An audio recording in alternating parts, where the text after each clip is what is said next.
Hello there, ladies and gentlemen, from wherever you're watching us. Welcome to another interesting episode of the Candid Talk here on Herman Manyora's YouTube channel. Such a pleasure that you're here with us. Definitely, my name is Evan Sokinyi, and I'm glad that you're here with us. Of course, as usual, I'm joined by Professor Herman Manyora. How are you, sir?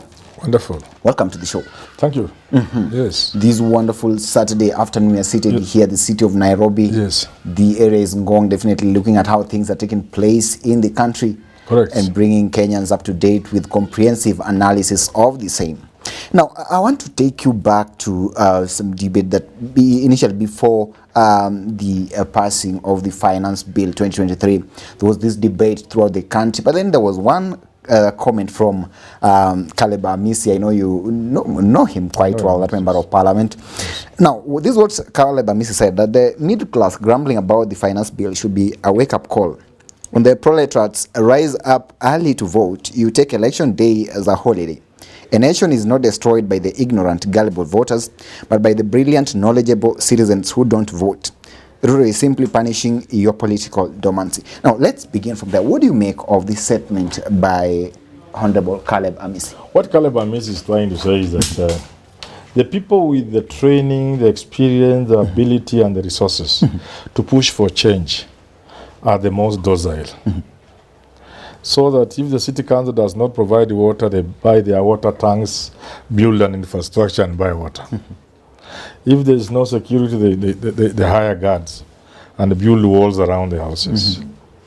The people who should make sufficient noise that can scare the government into providing services, they are the most comfortable.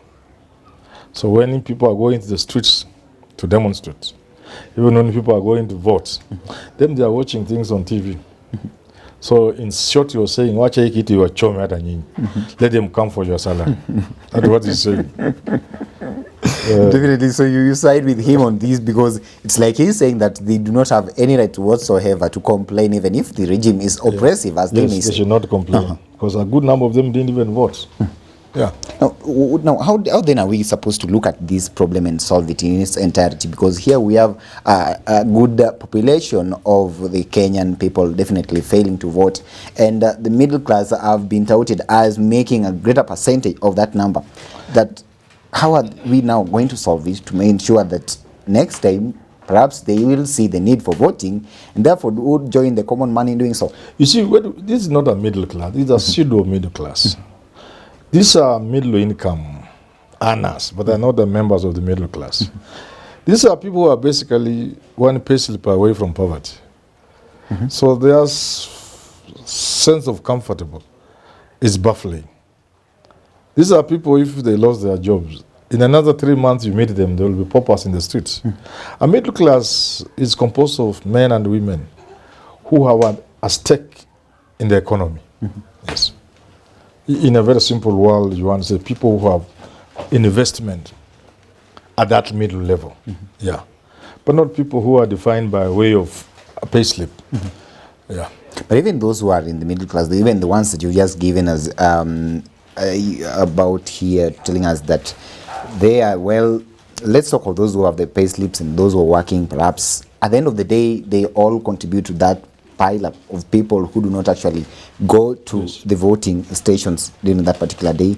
But then when it comes to some of these policies that now we are actually looking at as a country right now, then the axe actually cuts across. That's what Caleb Amisi is saying. Caleb Amisi is saying we should have more of these kind of measures, which hit everybody, including the middle class. Yeah. But do you think it's the problem that they did not go to vote, or is there some sort of a crisis or a problem that we are witnessing as a country? Because I've always had this conversation with you, and you told me that the number of people who vote as compared to the number of registered voters has been dwindling over the years.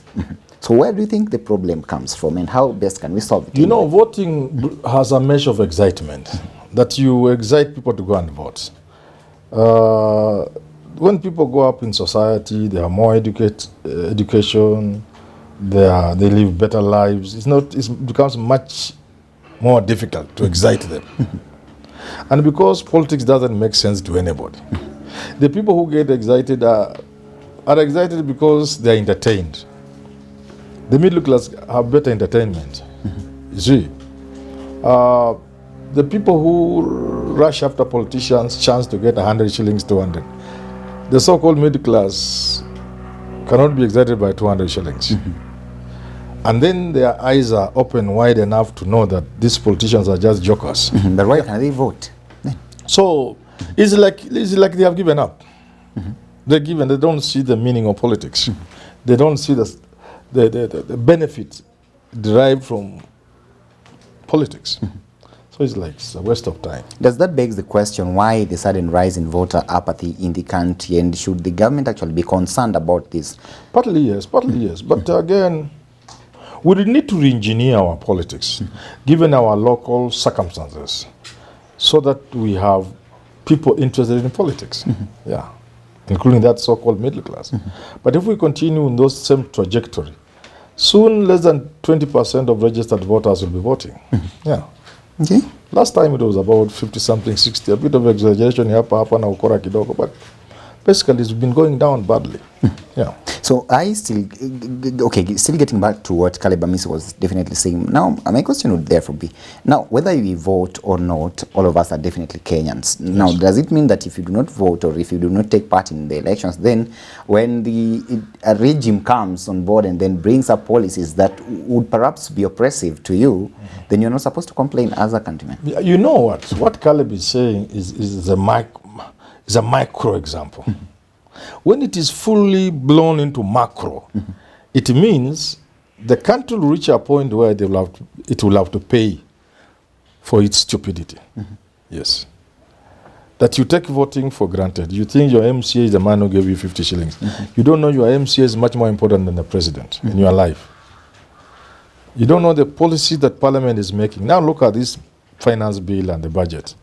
People now should begin to see. That man, you don't just vote for him because he's from your clan or because he gave you 200.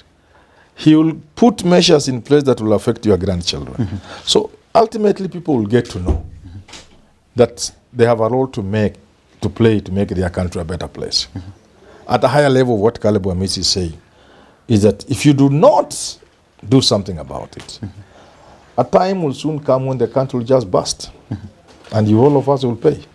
So why don't we take part in the management and the affairs of this country by playing our civic duty, which might include voting, registering and voting, and then voting for the right people. Definitely. I think this election more than ever before is an eye-opener to Kenyans.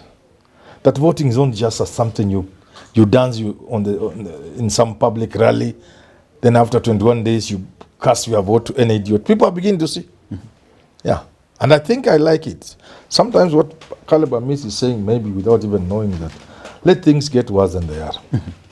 And people have said it. Wow. Let things get worse than. Then at least we will learn that electing an MCA or an MP is not just a small thing you are doing. It's about your children and their children tomorrow. Electing a president is not just a man who can speak well. It must go beyond a man who can speak well. So it's upon every Kenyan now to wake up, because at the end of the day, whether you vote or not, it will count. Your vote will count. It will count either way. Either way, it will count. Yes. Now, apart from that, another thing that I also witnessed in the wake to that kind of conversation and grand debate on the finance bill and all that, Beatrice Elachi, the member of parliament for Dagoretti North, actually asked Honorable Raila actually to stop fighting the finance bill. And she stayed categorically, and I quote here, that I want to tell Baba, you've stood with Kenyans for a very long time, but on this bill, achana nao kabisa. That was Beatrice Elachi, definitely the first. Elachi said that? Yeah, she said that Raila stood with Kenyans for a while, and people are like, this debate is always there, that Raila, you've stood with the common man for a long time. They do not understand, they do not see the value in you doing all this. This time round, let them be. Do you buy that argument from Beatrice Elachi? I don't have the context. What was she? What message was she? She was saying, the one of Amisi we have understood. Yes, but this the one of Amisi we have understood. The one for Beatrice Elachi was that Baba has always fought for Kenyans. But then let them suffer now. Yeah, let them suffer now, because so they're standing in for them. Yeah, so that they may learn at the end of the day. Do you think that perhaps it is high time for the Right Honorable Raila perhaps to sit back and relax as things take place in the country without giving in his input? Because she's saying here that you're fighting for people who at the end of the day do not appreciate your value. Yeah, you know, there's the temptation to feel like that if you are close to Raila. The temptation, nobody said it better than the late Otieno Kajwang. He said, you Kenyans, who tells you it's only Luos who must fight for you? We will join you. Let this country go at once. Because you think it's only us who can suffer if this country is not doing well. You can get there if you are a Raila follower. You get so disappointed. I met a man, a foreigner, who asked me, how did Kenyans get to a point where they could create a contest between Raila and Ruto? How did they get that point? I mean, the guy was saying he couldn't understand. But that's politics, I told him. That's how politics works. Yeah. Politics is not always about the best person winning. But Ruto, definitely, those are monies in his own right. Yeah. And he's proved them wrong. Those who perhaps thought that he could not match up to the level of former right on the... No, just the thoughts. What the man is saying, they thought that Kenyans can be comparing Raila with Ruto. Talking about Raila and Ruto in the same breath, in the same sentence. He found it a little baffling. And he's not the only one. It's basically part of what we are saying here. But politics works in that nature. And some of these people surprise you, like you are saying. You may think they are not capable, then they surprise you. So Ruto may as well, after 5 years, surprise everybody. Change all of a sudden? Yeah, he can. He can surprise us. But there are some who are not waiting for surprise. There are those who believe he's up to the task from day one. But there are those who think he's not, and they may be surprised. And there are those who are adapting wait and see. Yeah. Okay. So here we are talking about Raila and of course his a fight for democracy and all that we've seen, all the contribution that he's had in this country. But here we are. How do you fight for people who at the end of the day do not even vote? But there are always people throughout history. Even in the Bible, even in the Quran, there are people who stand for people. Fight for a cause, but they are not always appreciated. The people, the children of Israel, in the sojourn from Egypt to Israel, they did all manner of things.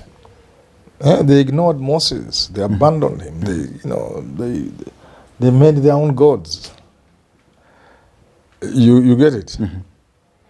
But the determination to do what is just and to play out what is your commitment overweighs all these things. And people like Raila will soldier on. You see, I've told people many, many times, if Raila was interested in the president and the president alone, there are two things. One, he would have gotten it long time ago. Because politics is quite often a crude game. So clean people like Raila, so if it was the presidency he was interested in, nothing else, he could have abandoned some of his ideals, some of the things for which he stands. Stories have been told of Raila being told, let us talk to the judges during petitions, or let's talk to Chebukati. You've heard all those stories. I'm not saying they are true. But the general drift, that in politics there's an element of playing dirty. So if Raila had always wanted to be president, I doubt that he would not be president. Secondly, like in 2007, when the president was he saw clearly, he would have said, like many people will say, you wouldn't take Ruto's president, for example. So he would say, come on, I have to take this thing. And finally, if the president is all Raila was interested in, for example, he would have long given up. Said if people don't follow, if people don't want what is good for them, it's wakai. You see, that goes to show you, you cannot reduce Raila to presidency. And therefore, to say that Raila should give up merely because the people frustrate him by comparing to somebody like Ruto and even giving Ruto the presidency, or by not turning out to vote in the numbers they should have turned out, is to reduce Raila to the president. And I think that is being unfair to him. Definitely. Yeah. Well, ladies and gentlemen, it's a very good point to wrap up this conversation. But remember, we're still on the ground looking at how things are taking place in this country. We do hope and pray that the so-called middle class, just as referred by Honorable Caleb Amisi, that at the end of the day, will feel as part of this nation, and then each and every electioneering period, And each and every time they find that kind of opportunity to go and elect their leaders, then they actually play a critical role and a part in doing so, so that they absolve themselves of such kind of blames later on in the future. Ladies and gentlemen, thank you for watching. My name is Evans Okinyi.